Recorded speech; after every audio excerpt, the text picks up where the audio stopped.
Hello, everybody. Glad I'm back. Last week I was away.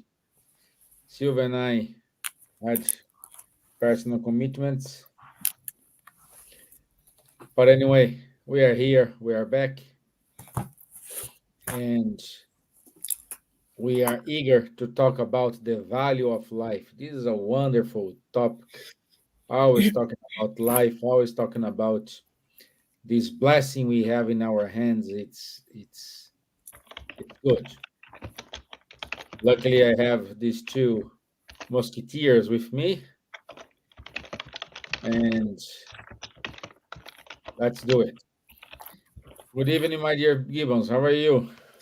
Hello, good evening to you. Good evening, Charles. Wonderful to be here, and apologies that I couldn't make on time last week. And good evening to everyone that is listening to us now, or will be listening to us in a future time. And it's always wonderful to be with you all and discussing about spiritism, my favorite topic in the whole world. And today we're going to talk about the value of life, which is something very special and very important for us to think about. So hope everyone is well, and do participate, send your question, make your comment. It's nice to hear from all of you, and may God bless us all. Good. Bonsoir, Charles. Bonsoir Stevan, bonsoir Silvia, bonsoir à tous. Hello everyone, very happy to be here again with you tonight or today, depending on where you are in the world. Very interesting topic, the value of life. Let's try to develop it a little bit in the view of the Spiritist body of knowledge. Good. Okay, let me do my video here. Okay. Show here. Okay, yeah. Let me share my screen, and we can show.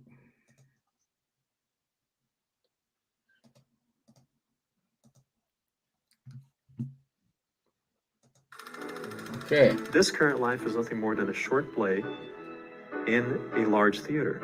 And we focus only on the bits and pieces, the parts that are on the stage. And we forget that backstage, there's a huge production staff that we did not see because we are stuck in the physical body.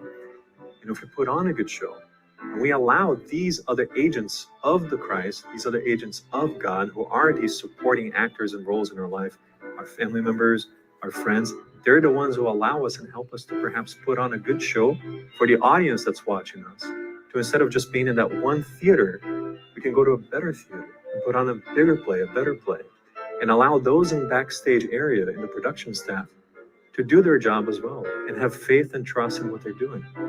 Because their work is what really matters. We're simply representing their wants and their desires here on this earth.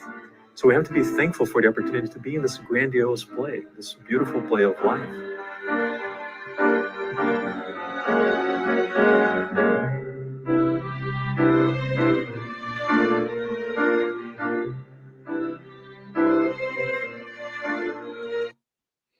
Okay, so we are in this play, and we are characters. Today I'm Stevan. Yesterday could be Miguel, João, Charles, Maria.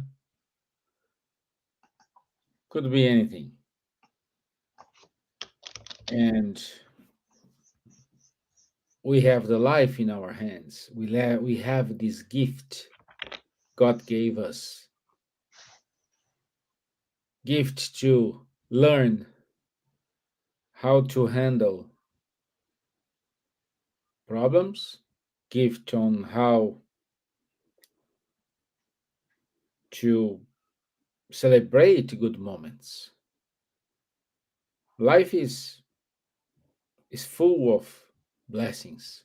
Sometimes we do have um, problems. We do have bitter moments, but these bitter moments teach us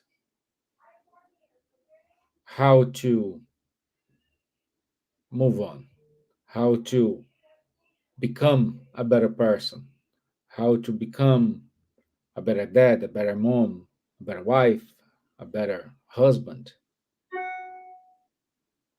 This is life. I'm not just talking about life, incarnated life, because in the spiritual world, it is life as well. Different form, but it's life. Everything's life. We have one life with many incarnations. So, in both ways, we will learn here or in the spiritual world. We will learn. That's that's the beauty of life. So, Charles, how wonderful it is your life. Wonderful indeed. And you're totally right, Steven, to mention again, we are here talking according to the spiritualist paradigm, the spiritist body of knowledge point of view. But and you remember very well that the life is here on earth, living beings. We are living beings. But even when we die here on earth in the material world, we continue alive. Our life continues in the spiritual world. But if we give a quick look only to the material world, okay, we know that life appeared on Earth something like 3 point something or to almost 4 billion years ago. This means around, or with the rough numbers, 1 billion years after the creation of the Earth. And how did life appear?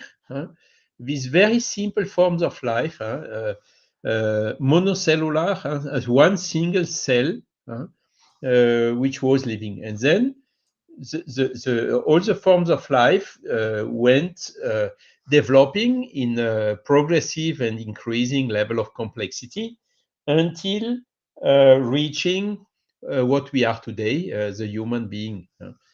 So if we take this more simple form of life, a single cell, a single living cell, are we today capable to synthesize one? We know perfectly its constitution in terms of atoms and elements of the Mendeleev tables. It's carbon, oxygen, hydrogen, nitrogen, and so on.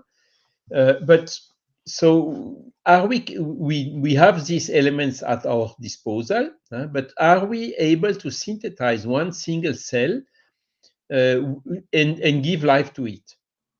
We are not. The only thing we can do is to duplicate, to clone, but to create from the simple elements a living cell, we are not capable. So this gives us an idea of how little we still are in front of this wonderful phenomenon which is life. And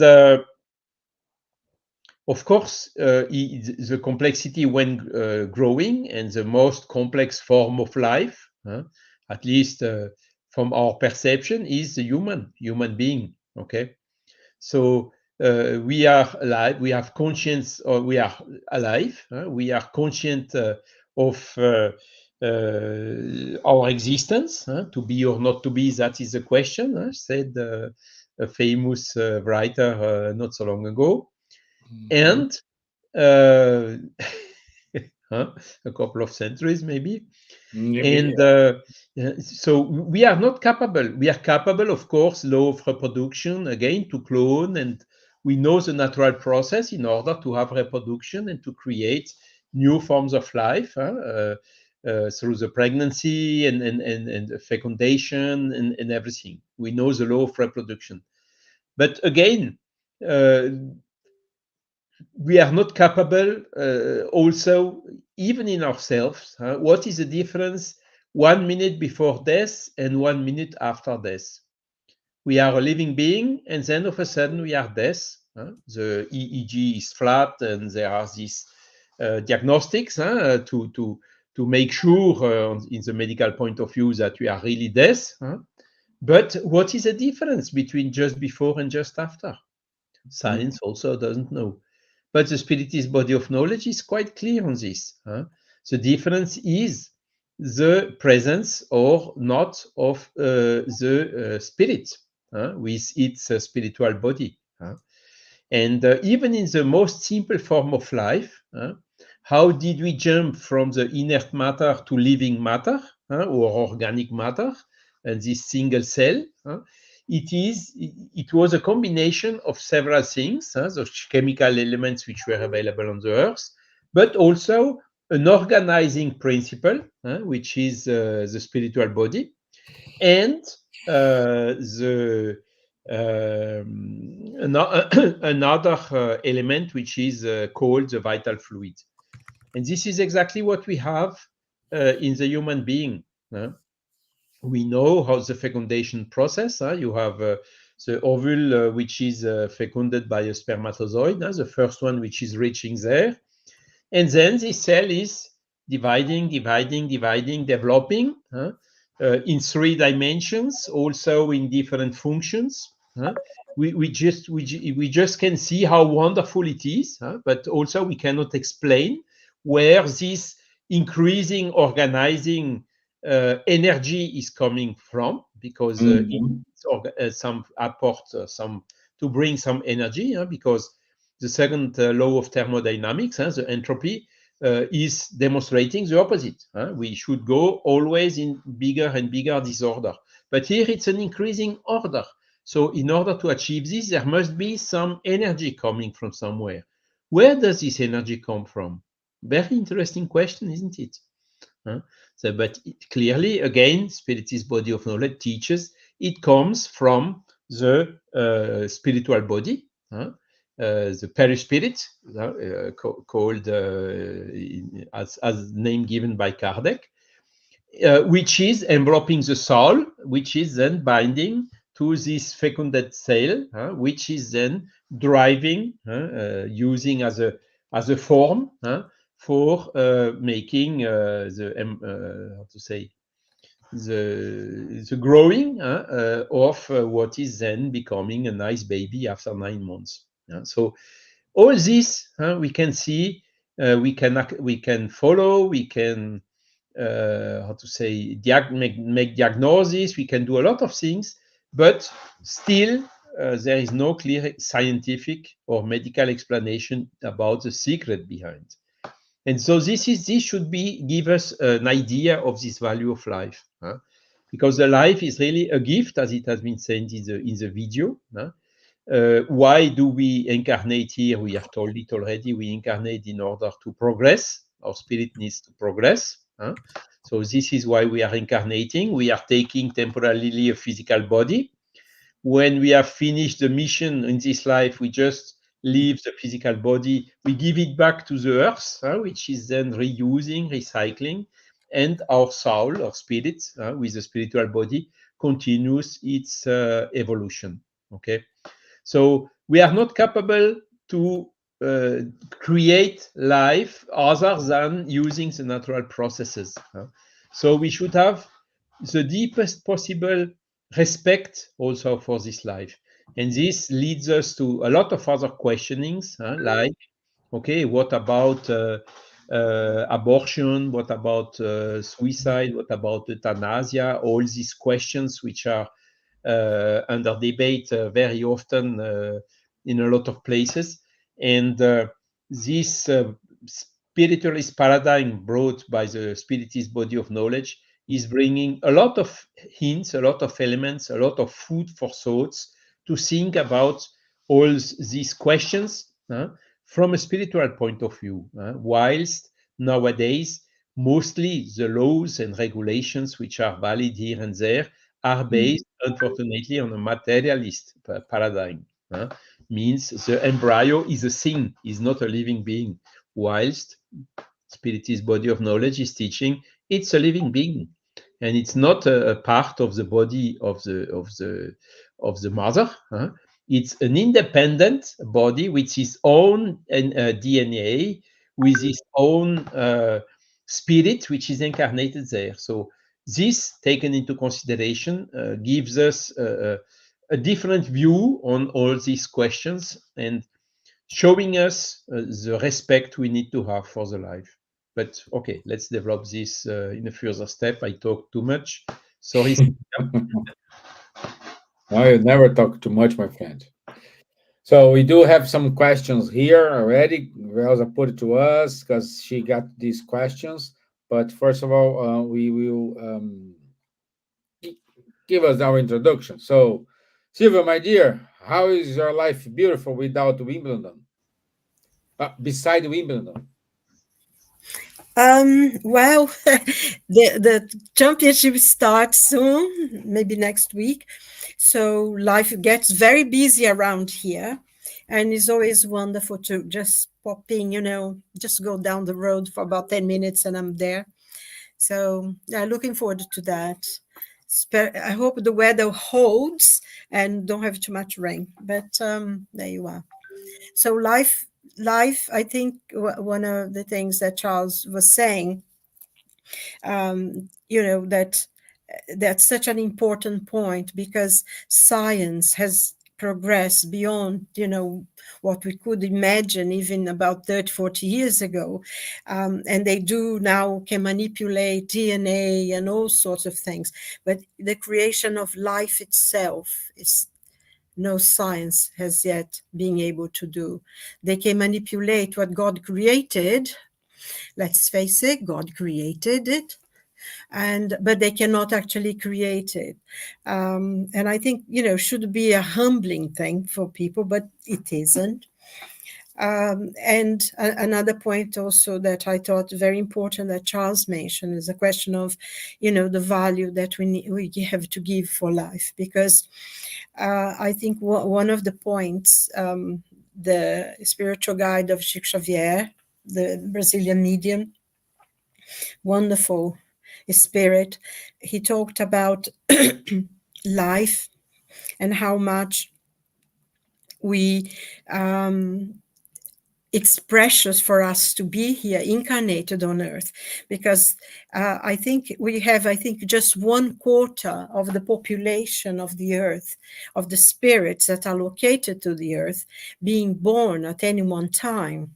So, if we have 7 billion people now, we have, like 3/4, another 17 billion waiting to reincarnate. So just the fact that we are here is already precious. It's already a gift that was given to us. And I think sometimes we don't really value. I understand that many people suffer, many people have very many difficulties.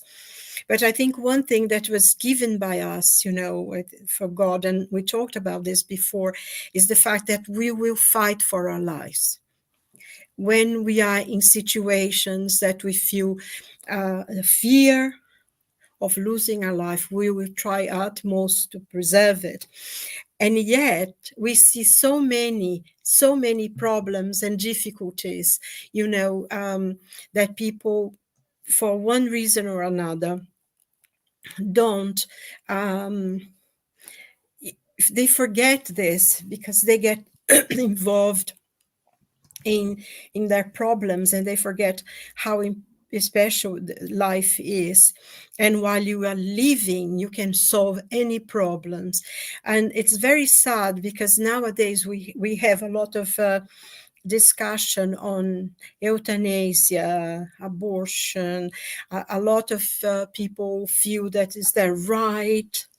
And, without getting to the question of what's wrong, right or wrong, and we don't know, each person has their own solution to their own problems. But I think one of the things that, say, for instance, in abortion, they dismiss, oh yes, and Charles point out very well that it's a different being. It's connected to the mother just for birth, but it's a different spirit, a different life. And I think we cannot forget that mother, when she was in the spiritual world, gave her acceptance of receiving this child. So in a way, she's almost turning back from something that she herself have already given. Because when we are born, our parents, before they were born, they already had the commitment to receive us. So I think this, thinking in terms of the spirit, this is something we needed to remember, that you're turning your back on something that you have accepted to do. And also, whenever you see many discussions, people don't talk about, but life is a conception. Is not after the baby grows and when he's born. No, at the moment conception, life starts there. And I think it is something we need to think about. And also, the question of euthanasia, how many people think they don't want to suffer, because I think it's very much thinking about the body and the material side of our body. We seem to forget many times that dimension, the spiritual dimension of a being. We are eternal beings, we are we have one life, many existences, but one life. And I think, as Charles pointed out as well, we're here to progress. That's the reason why we are giving the new opportunities and to improve our spirit, to improve ourselves, to learn things, to have new experiences. So this is very important, and it's so sad when people think, oh, they will not suffer. And they forget that when they go to the spiritual world, only their body died. Their spirit is there and will go through quite a lot of difficulties, if they have cut short their lives. So it's something to think about, and to whenever decision people take, and without judgment, because we at the very end, we are the ones who have to answer for ourselves, and we're not here to judge or anything. But I think it's very important to remember, to think of ourselves. And it's so sad, because last week I had to go out to visit someone. And we, last Thursday, actually, it was last Thursday afternoon, I went out and we came, we went by tube and we come out of the tube and we went to see a few sites because showing this London to a friend. And when we went back to the station was closed. And, they had a little message that they had a problem with the person in the trucks. So there was a suicide in a train, in the tube last week, which enclosed all the tubes and everything. So we had to come back by bus, which was really bad, lots of people. And, maybe just an hour before, we came in and out of the tube, no problem. And it's so sad when this happens because it's such a shock. That a precious life was taken so quickly without thinking, And but I think ultimately we will fight for our lives, and we see examples that, when I'm thinking very much about that accident that happened in the 70s in the Andes, that a group of people, some of them died and everything, and they did the utmost to survive, and some of them did. When you think about, hostages that are being kept in the most tremendous, horrendous situation, and they fight for life. And, someone that, a friend of someone, a relative of a friend of mine, she was caught in that nightmare that happened in Israel, and lots of people were shot, and she hid for 5 hours underneath the bodies of people who had been killed, to survive. So I think given certain situations, we will do anything to hold on to life.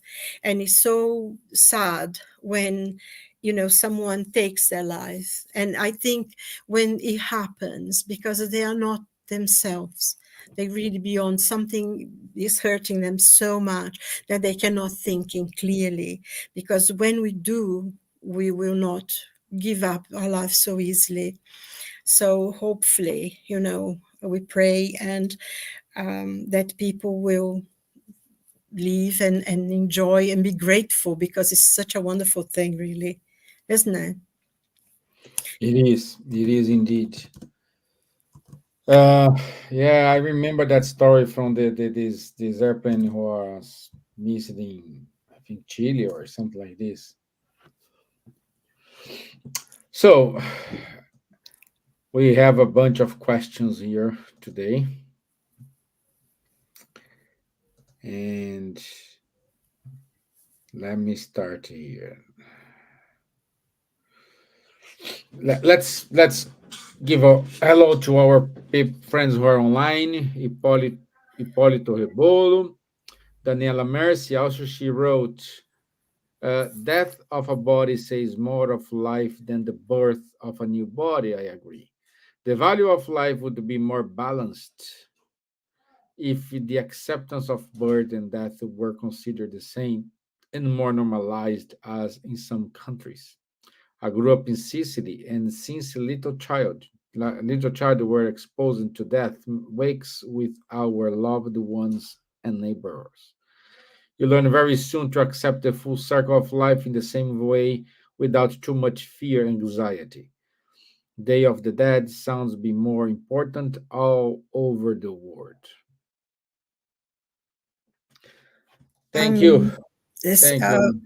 One thing, Daniela, she wrote something. I don't quite understand what she means.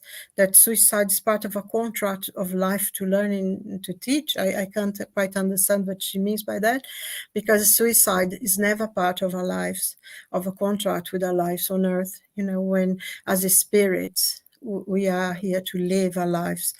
And sometimes we have a lot of difficulties and a lot of pain, and some people suffer more than others. But we don't suffer any more than what we accepted, and whatever we go through. I experienced that we requested. God does not impose on us the difficulties that we go through, those many difficulties and pain and suffering, and we have asked for those experiences. I think sometimes we Mhm. forget that. So I'm not quite sure if that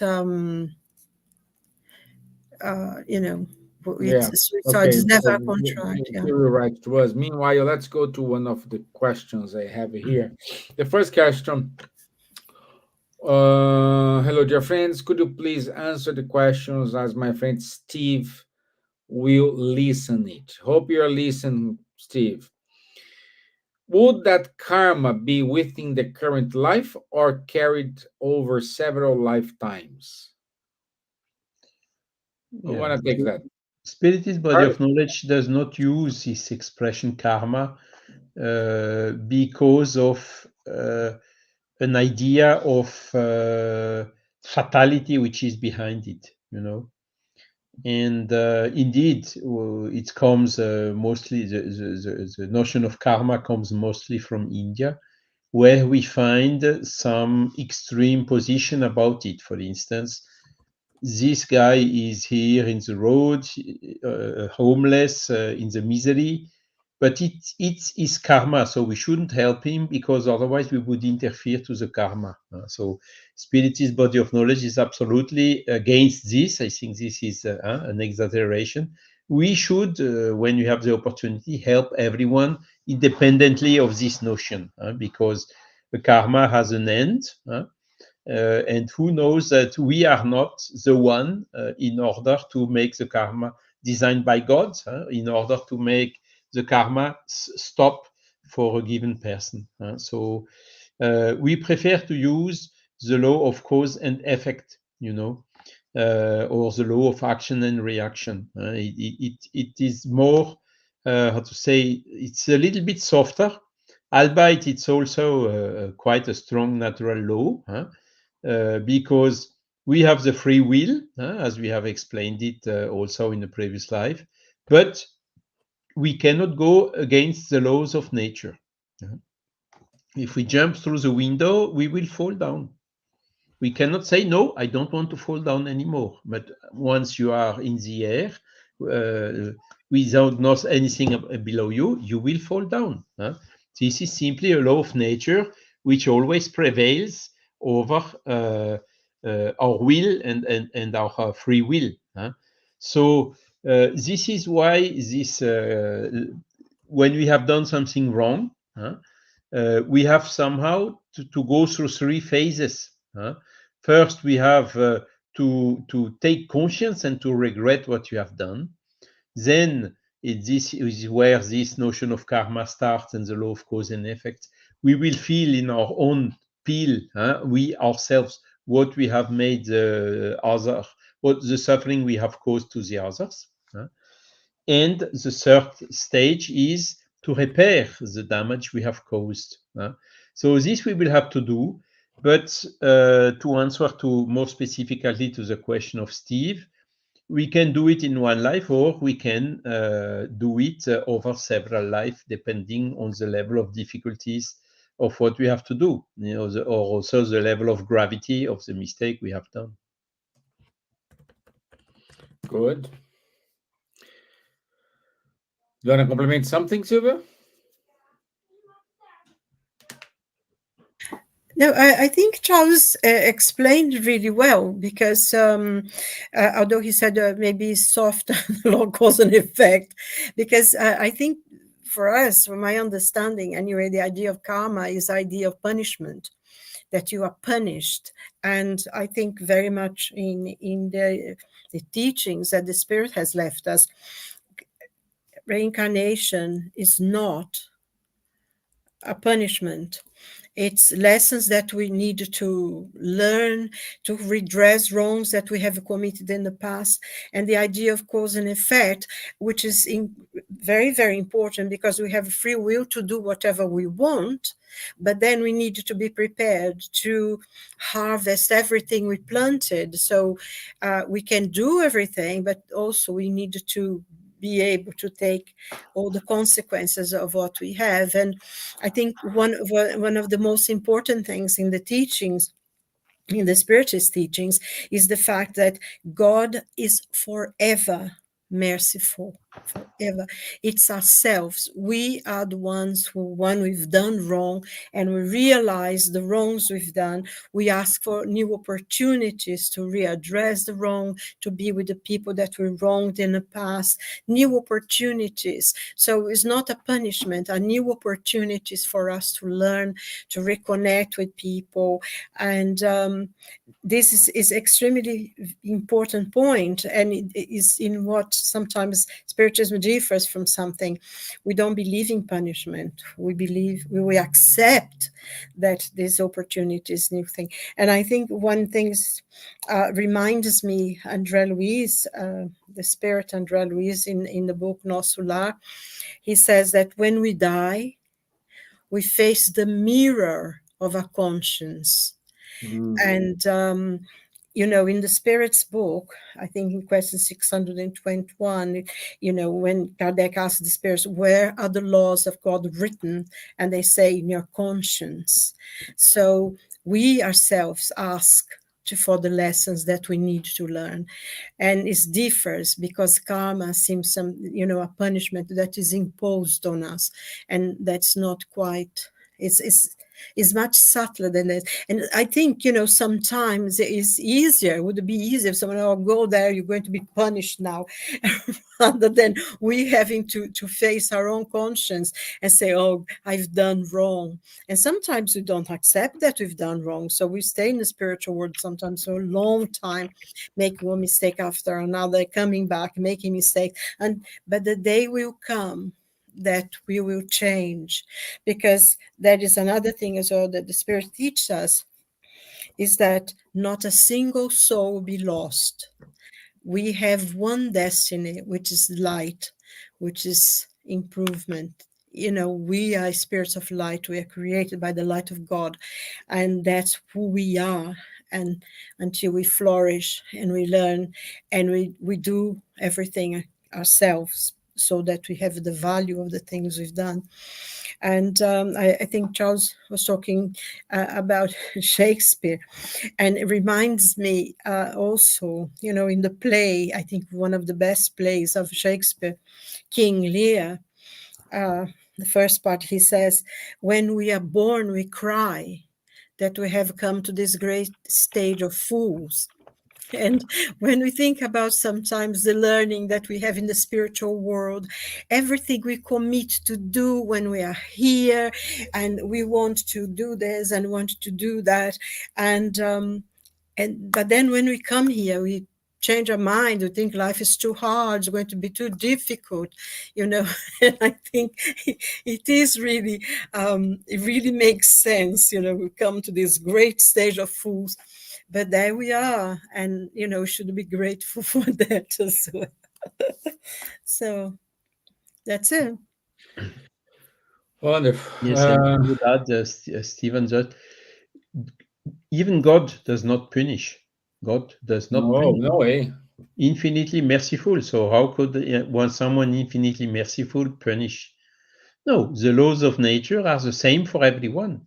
So we are punishing ourselves if we are not in, or if we are in wrong with the laws of nature. So it's as simple as that. And answering also to the question, karmic law is not superseding human law and justice. I think natural laws are superseding human laws and justice, because human laws are human, so still embedded with the imperfection of human. And the more the human are growing, the more these human laws are coming closer to the natural laws.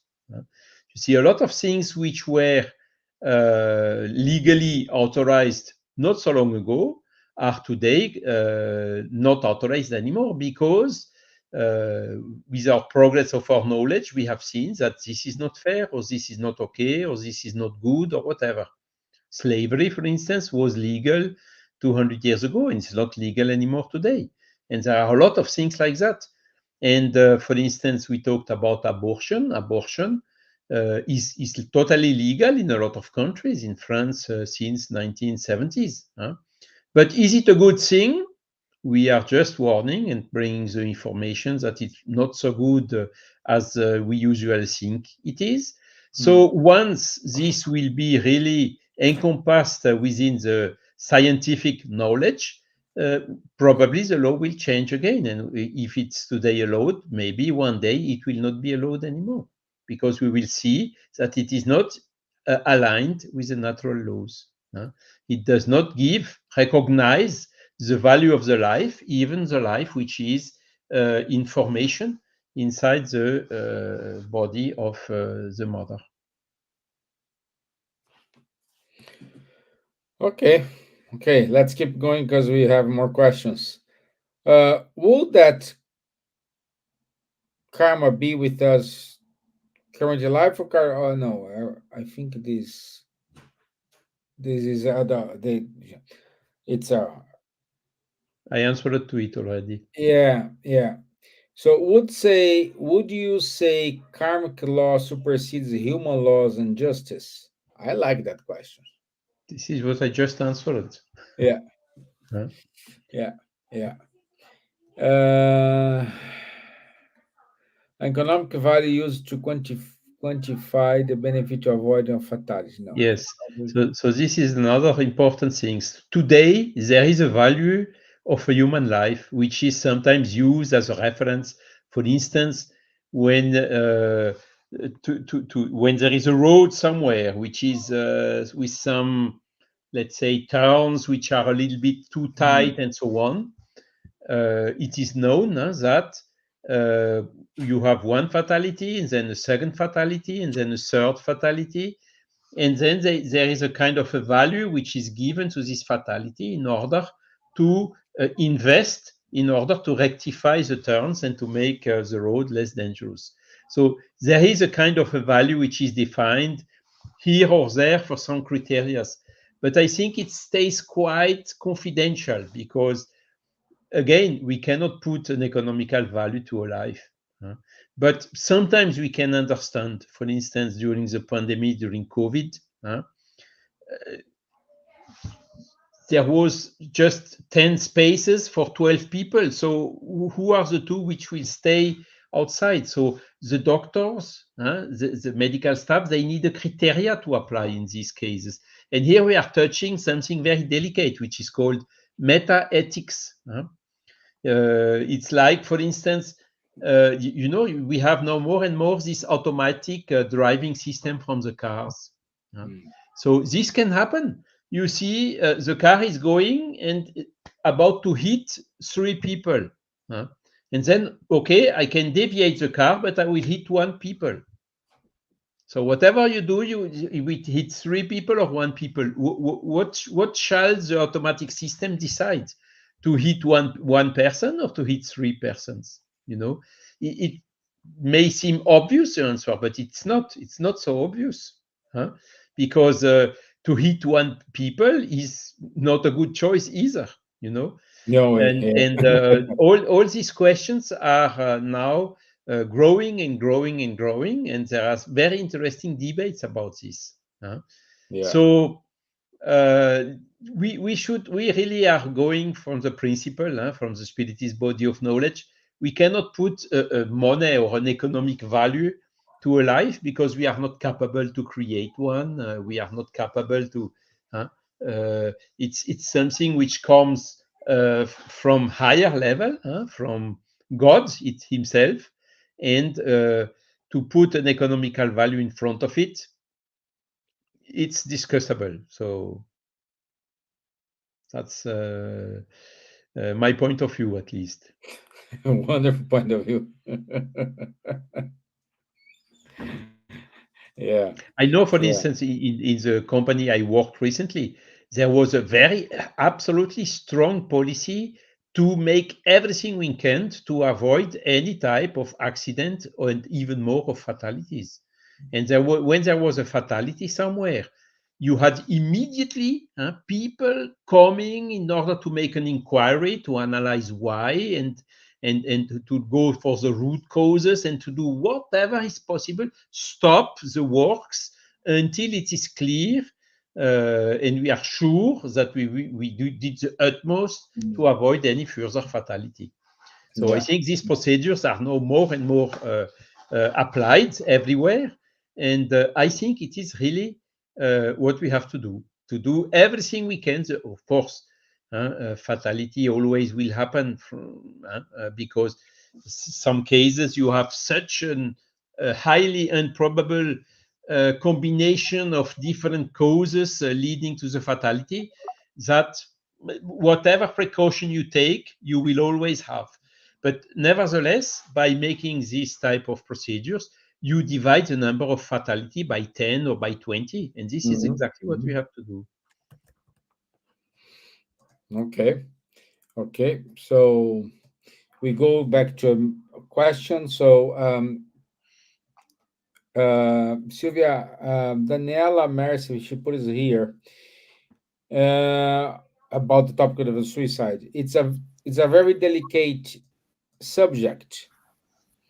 We've asked for all our up and downs, in my opinion, also the end of this journey. Definitely very difficult decision to take and desperate measures. Who choose this path will still have to come back and live the same challenge again over again.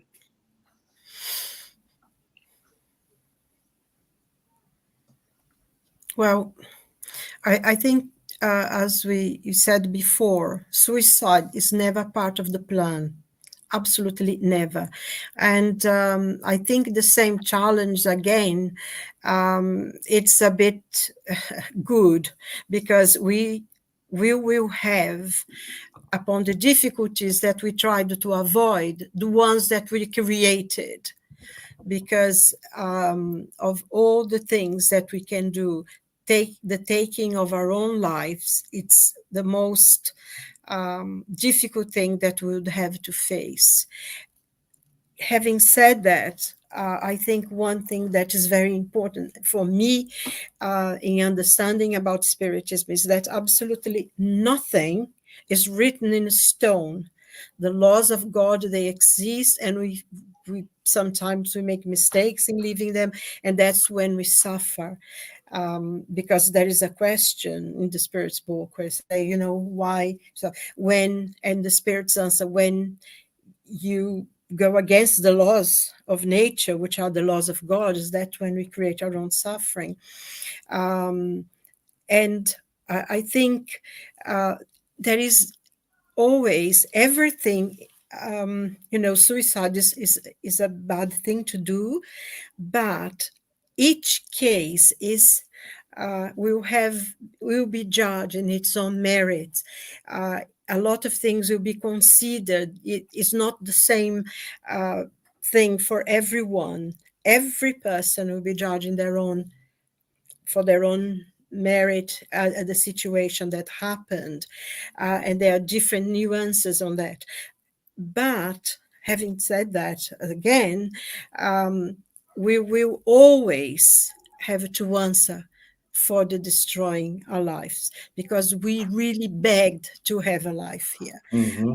So, and once we do, there is nothing that's so terrible that to justify it. And of course, we know that there is a lot of suffering, there's a lot of pain. Sometimes the person is not even aware of they doing. There is a lot of spiritual influence.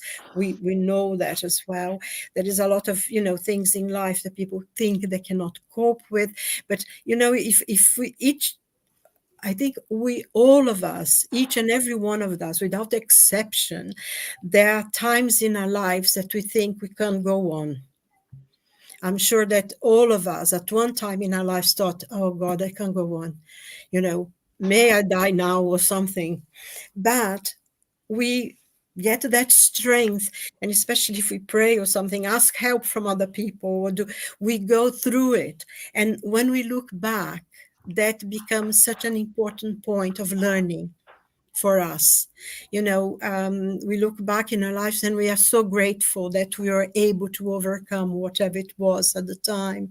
So this is very important as well for person to know, because we're not only going to see go through the things we had to go through in the first, but then we have something extra to go through it, and becomes harder for us sometimes to having to cope that, especially if we already created a weakness there. And I think I like to, I'm not judging absolutely in any way whatsoever, because as I said, we have no idea what a person is going through, how much of their own consciousness is into it, how much are they being guided by negative forces and everything. So things will be judged themselves. But if we within a power of reasoning, if we can stop ourselves from going through and doing something that's so painful, because also it's not only the suffering that you go through, and there is a lot of spiritual implication that not comes here now for us, but also the family. There is an incredible suffering for the family who's left behind, the questioning and the pain and the despair that's left behind. So there is a lot to consider. And of course, as I said, maybe they desperate measures. Yeah, desperate measures, but ask help, ask people for help, ask God for help. And if we can overcome some of the difficulties, we'll be able to look back and say, oh, thank God I've done something. Even if you don't believe in God, you say, oh, I'm so glad that I was strong enough to overcome that. Because it's always when you go, I think is the point of going to that crossroads, isn't it, that we go. And which path do we choose? Which path do we choose? And I always remember that poem of Robert Frost. He said, I came that morning to that road, and they were fair and both fair, but I chose the one less traveled by. and that made all the difference. And I think, in thinking about the journey of our lives, I think sometimes we need to take the road less traveled, but that's the one who will make the difference. So, yeah. There is Yeah, you're simple like totally that. right, Silvia. And Yeah. I think the studies are showing that most of the suicide, I think 90% or something, can be prevented just by because the person committing suicide does not want to end with a life. Most of the time, the person wants to end with the suffering. So if it's physical suffering, there are some medical treatments which is possible. If it's moral suffering, there is some people just going, listening, offering help, just offering a hand or giving a hug or whatever, talking, listening to the person, and so on. And we could avoid 90% of the suicide just by this prevention, helping the people to give meaning in their life, to recognize the value of the life. These are the best prevention. Yeah. Okay, so I think we have time for just one more question. Let me see here.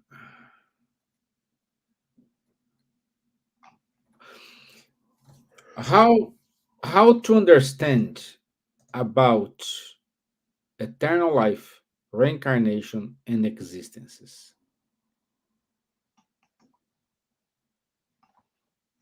It's not so complicated, this one. Eternal life is I mean, immortal life, to be more accurate. We have been created as a human soul, simple and without science, without knowledge. This is all of us have been created the same way. But then we are not eternal because we had a beginning. Eternal is normally what has no beginning and no end. But we can also understand eternal as immortal. So we will, once we are created, death does not exist. The life goes on. And the reincarnation is necessary at our level of evolution we have today. I still need to incarnate in a physical body in order to progress.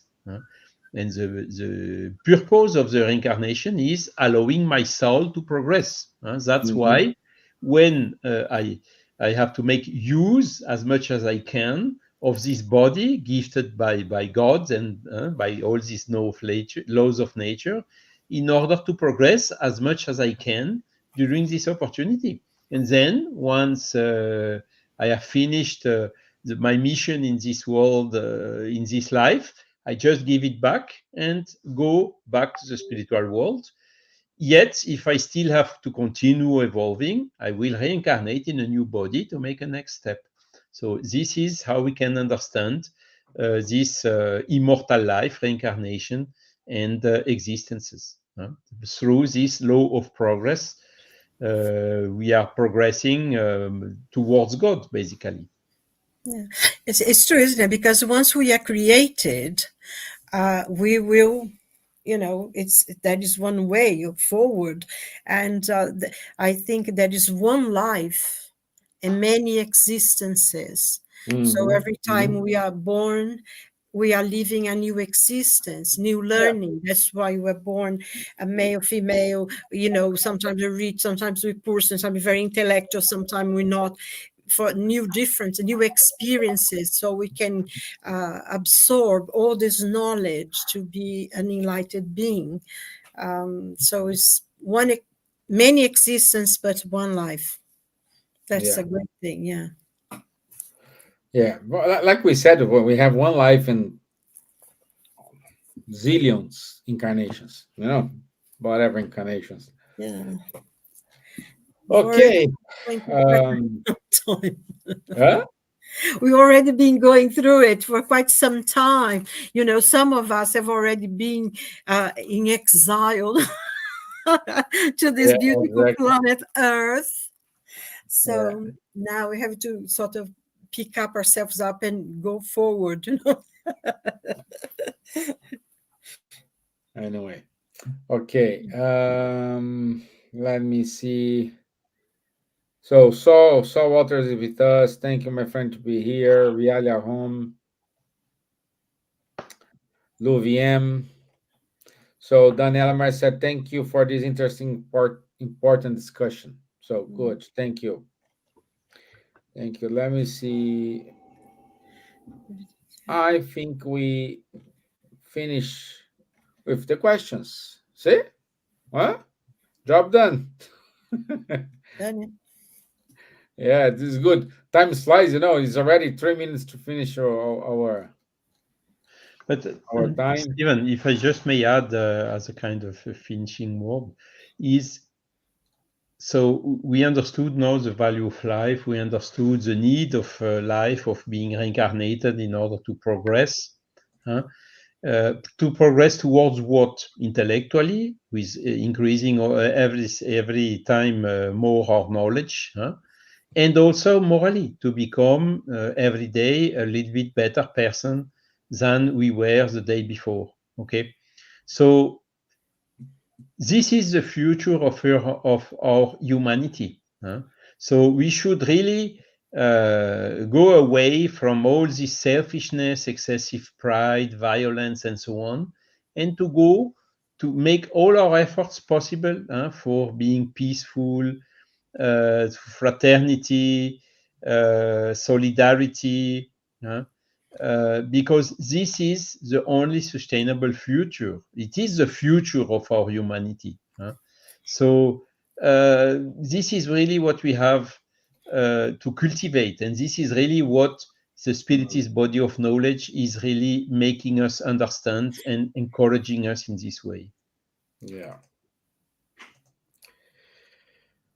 Life is a blessing. That's Exactly. it. Blessing. In whichever situation, if you're incarnate or discarnate, life is a blessing.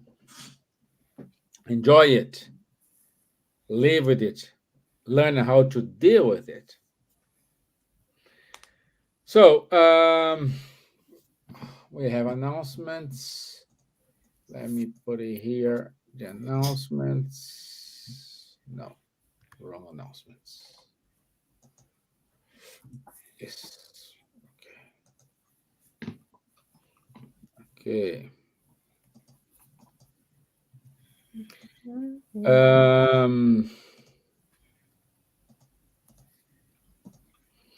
So next week, 3rd of July, our topic will be, what are you thankful for? That's our topic, just to keep it going on the path for the life, the value of life. What are you thankful for? So it's this weekend, Spiritism Max 2024 in Oxford, London. London, no, Oxford. UK. So please don't miss this good opportunity. There are still few tickets available. So it's a good opportunity to meet Charles, Silvia in person. I am Unfortunately, not I going won't. to be there. No, I'm not part of it. Oh, you're not going to be there? No, that's not. I'm not part of this time. No. Okay. Yeah, I won't be there, unfortunately. But But I I will. hope you guys have a And good to event. enjoy also the film festival. Huh? Yeah, and at the end we have the film festival. Yes. And seeing this movie No Solar 2, which was launched in Brazil, but here in Europe, not yet. Huh? So it will be kind of first of the kind. Huh? Yeah. So the series of Camille Flammarion. So I'm not sure if this weekend or next weekend we will have um, a conversation, a talk about Camille Flammarion. Keep reading the Spiritus magazine and listen Kardec radio. And this is it from me. Thank you all. Thank you for being here with me. And I'll see you next Wednesday. Bye God, bye. Thank you. Bye bye. God bless. bye, everyone. God bless. Keep safe. And we'll see you next week. God Bye. willing. Ciao.